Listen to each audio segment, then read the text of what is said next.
So, ayun guys, nandito na kami kila tito. Sumakay na pala kami sa jeep. Ayan po pala yung pinsan ko. Ayun, bakla, nagchichismisan sila. Sad, sayang wala si Faith. Inasal ko nga pala yung pamangkin ko dito. At ayan, kung nakikita nyo, may ilog na. Malapit na kami niyan, naghahanap lang ng cottage. At nandito na nga kami sa ilog. Ayan yung pinsan ko, ayaw niya magpakita, nahihiya daw.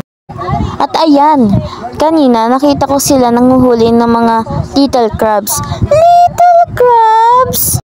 Ayan ate, super dami nila sa totoo lang. At ayan yung pinsan ko te, nakahubad. Gusto niya daw manghuli ng mga little crabs. At nakikita niyo naman ako'y nasa gilid. Ayan yung aking pinsan, ayan si Lolo, and ayan si Tito, and ayan si Daddy.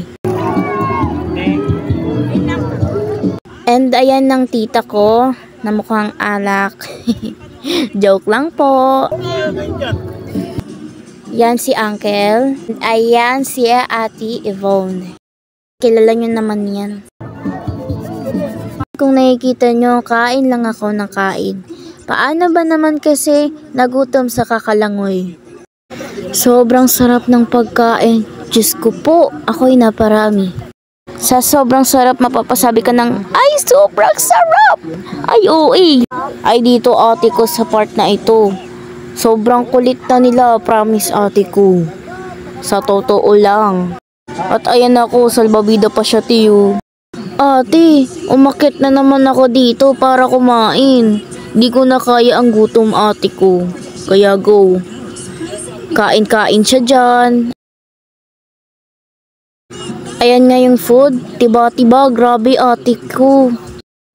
Ayan ate, tamang food trip siya. Habang yung iba, langoy ng langoy. Yun lang ate, bye-bye.